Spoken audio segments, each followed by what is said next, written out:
Hello everybody, my name is Arpana and I'm a trainer at Academy for Benchmarking. So this is our third video on IELTS writing.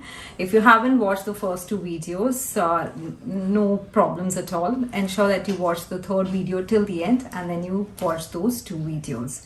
Okay, so herein we are going to go about writing a balanced approach essay. So let's get started. Some people think that the best way to stay fit is to join a gym or a health club, while others think doing everyday activities such as walking and climbing stairs are sufficient. Discuss both views and give your opinion. So like we saw in the previous video, your latter part of the question actually hints or divulges what kind of an essay it is. And herein you see, discuss both views and give your opinion. So you're expected to discuss both sides of the argument and still take a clear stance and still vouch for a clear topic. So how would you do it? Again, take about 3 to 4 minutes to prepare a mind map. What ideas we'll write in the second paragraph, what ideas you'll write in the third paragraph, and also decide which side you're going to vouch for, which side you have more conviction or an inclination towards. Having decided this, you can go about writing.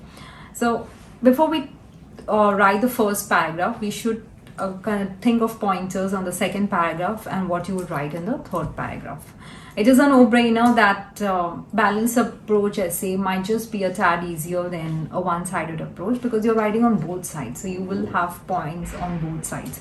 So what I have decided that in the second paragraph, I'm going to talk on the benefits of being a gym member, and in the third paragraph I'm going to talk on the cons of being a gym member or the benefits of not enrolling into a gym. Okay, so the first reason why you should be enrolling into a health club is mainly the results are faster, and if you can hire a personal trainer, nothing like it. Also, you get to socialize with other comrades in a gym, and that would help you have a small talk and you feel better opening up to your friends. And then there is an abstract competition. Of course, there is no like real competition, but when you see somebody who is older or fatter than you and still pushing his limits and doing much better, you also want to do better, and you would want to increase the number of repetitions or exercise more vigorously. And the fourth reason is there is a variation. So you could choose between different machines, and even when you're using some kind of accessories there, you have a lot more variation. And the fifth reason is you would want to go to a fitness center more often. No matter how tired you are or how little time you have, you will still do it because you have paid an exorbitant sum to enroll into such a center. Now, the benefits of not being a member: you save a lot of money. Walking, climbing stairs, doing your daily chores like mopping the floor, they are all absolutely free. And you don't have to make extra time. So you don't have to allocate extra time to exercise. It's just part of your daily routine. It seamlessly fits into your routine. And we all know that fitness enthusiasts, fitness freaks are more prone to injuries. So there have been cases where gymmers have gotten dislocation or a slip disc, and a modicum of them have even died during workouts or post-workouts. Youngsters, sometimes youngsters are too obsessed with their body. So there could be psychological disorders, they experience eating disorders. And the best part is those who don't go to a gym, they tend to be lighter eaters. They tend to eat less because they know they don't have the cushion of burning those calories at a health club. So they tend to normally eat less. That's the best part. Now, moving on to the fourth paragraph. This is the place where I'm going to clearly explain my stance and also give at least one reason why I'm taking that stance. Okay, and ensure that it has not been mentioned already in your preceding ideas. What I have decided is I'm going to write a fourth paragraph and explain why I would not want to enroll into a fitness center. This is personally speaking, I don't want to go to a gym because I feel that we tend to get more body aches, and this is a result of muscle soreness.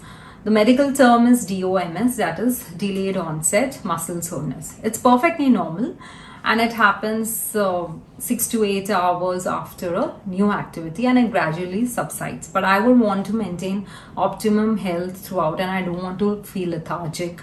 So that is the reason I wouldn't want to enroll myself. Now, having gathered all the pointers, let's rack our brains and hunt for strong words. We should be having a gamut of synonyms so that we can fit in the words and our essay doesn't seem monotonous. Instead of fitness, I can use health, vigor, and robustness. And instead of gymmers, I would use gym goers, fitness freaks, health buffs, and exercisers. There are no close synonyms for walking and climbing, but alternatively you can use ambling, strolling, or sauntering instead of walking. They all mean slow walking, but you could use them as synonyms. Instead of climbing, you can use ascending. Okay. And other words for a gym is fitness center and a health club. The best part of going to a health club is that you feel much more refreshed. So these are refreshing exercises. So other words for refreshing are energizing, invigorating, rejuvenating, and salubrious. Now coming to the variation, we are trying to collect the words and it is not necessary that you have to force all these words, okay? It should just be there. It is okay that you have a difficult word in mind or you have just discovered a new word, but just don't force them for the sake of it. So some fitness routines are Tabata and HIIT, that is high intensity interval training, and then there is dance, exercise, Pilates, or you could say power yogas. Then in terms of machines, you have the bike, you have the treadmill, and then you have the rower as well. You can exercise on a bench press, and then there is a leg press as well. Both men and women can exercise with bars, so that's a good way to strengthen your overall fitness. And what we just discussed, muscle soreness, it's called delayed onset muscle soreness, which is the repercussion of an activity. Okay. Body aches can either be a normal pain, it could be a catch, it could be a cramp, or it could be a sprain. Medically, there is a slight difference between the four, but for a layman, they all mean the same thing, and most often it's not visible from the outside. But yes, in case of sprain, sometimes there is a visible swelling there. But these are some of the problems that can come after a workout session. Okay, you may have to use words like BMI and WHR here. BMI is body mass index, and we all know that if one's BMI is less than 18, he is underweight, and if he's more than, or if he or she has BMI more than 24, she comes in the overweight category. And more than 30, that is definitely dangerous.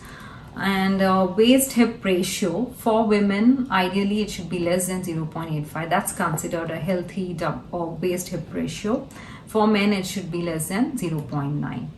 And what are the eating disorders? One is anorexia, that is intense fear of gaining weight, having a distorted perception of weight. So such people, they are really petrified of food.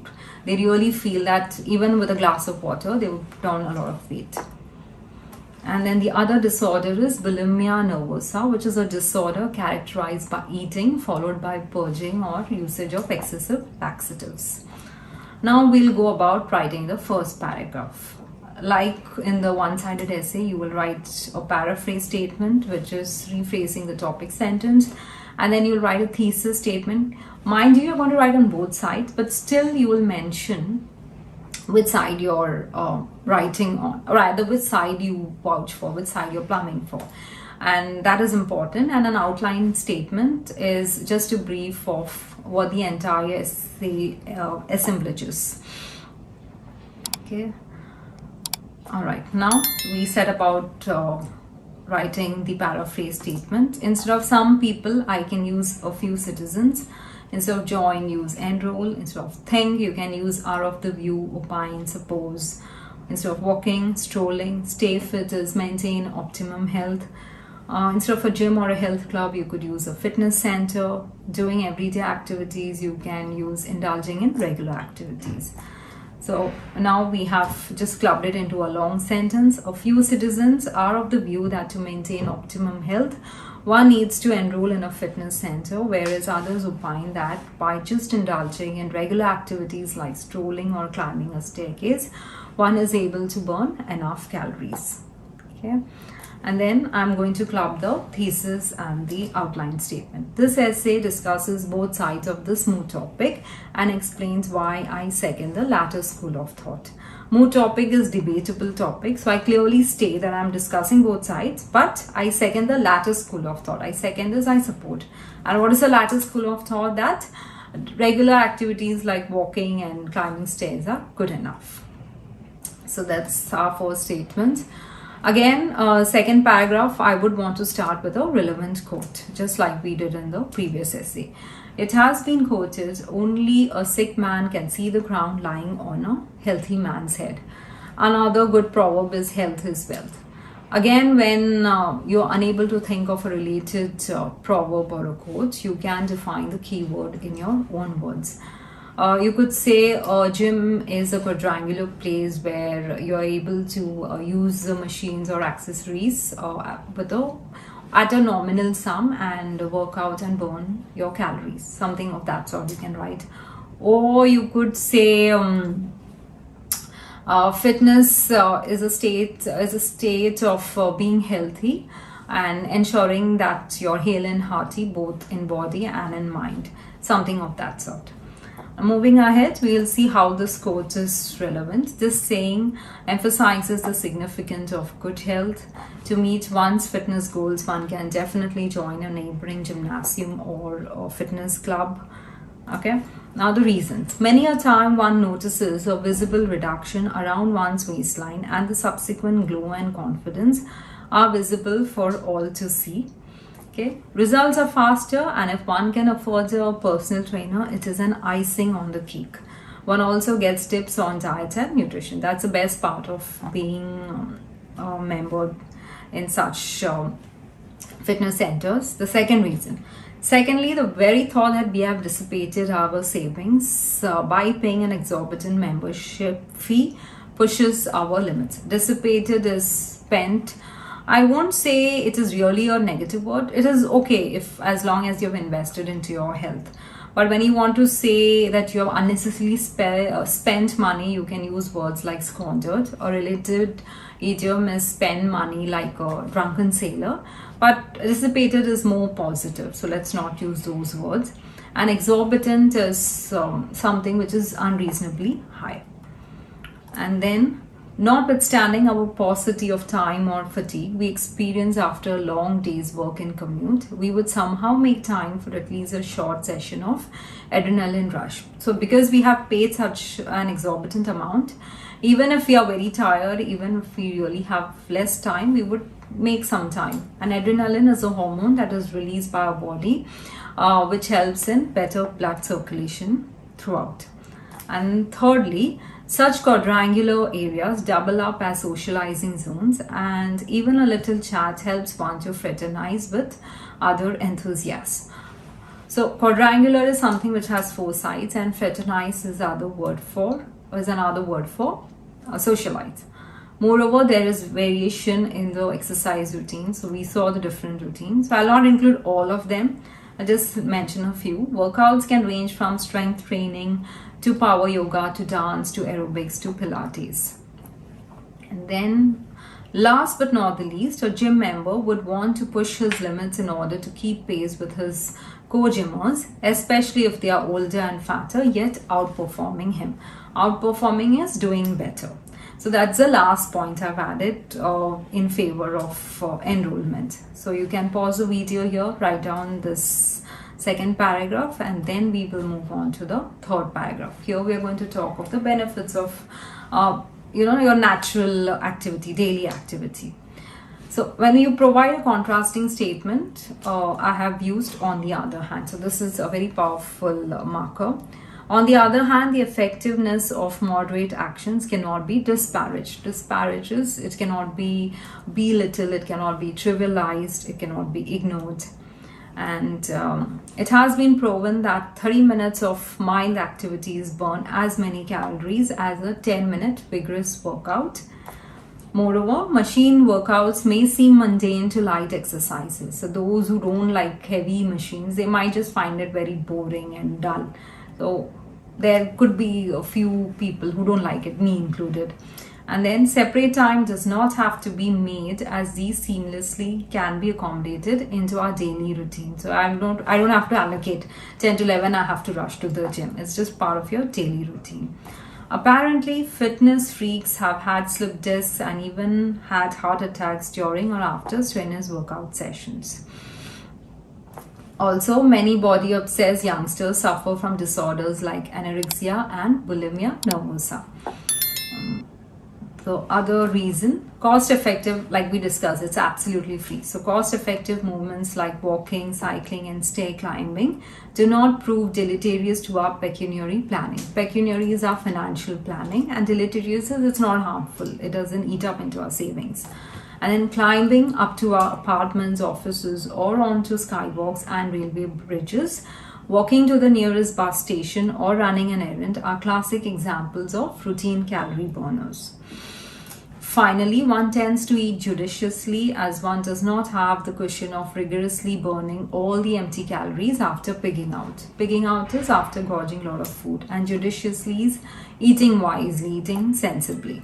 Okay, that's the third paragraph. You can make a note of this paragraph. And in the fourth paragraph, I'm clearly mentioning my stance. So this phrase would help. Having discussed both sides of the argument, I would vouch for a no gym salubrious schedule, as we do not suffer from muscle soreness or aches the next day, which could be an after effect of enthusiastic training, especially with weights. Thus, you see, I've mentioned my stance very clearly, and I give a conclusion. Conclusion in a balanced approach essay has to be a little tactful, because you're going to not write something new. So you're going to say both sides, you're going to explain what factors could be involved, and again, reiterate your stance. So here goes my conclusion. To conclude, I would like to accentuate the fact that it is a matter of choice as to what a person plums for. That said, there are factors like money, time management, present physical state, goals related to weight and muscle, as well as the drive to sweat it out, that count. And I concur with non-joiners. That means I side with non-joiners. Plums for is which side you are vouching for. Okay. I hope you have gotten the hang of a balanced approach essay, and here are the meanings of the words that we used. Do make a note of it and acclimatize yourself into using them often. Now in this slide, you see some sample questions of balanced approach essay. Have a look at the third one. In some countries, more and more shops are open for longer hours every day. What are the positive and negative developments of this? So if you have such a topic, it says give the positive developments, give the negative developments, but it is not asking you to take a stance. So you don't take any stance. You discuss both sides and keep your mouth shut. So that's it on our third video on IELTS writing. If you did find it informative, give us a like button, subscribe to our channel, and you can contact us on the details given here. You can send an email to academy4benchmarking@gmail.com. Alternatively, you can send in a WhatsApp message or call us on 989-223-6660 or 989-241-6650, or call us on 981 922 1621. Thank you.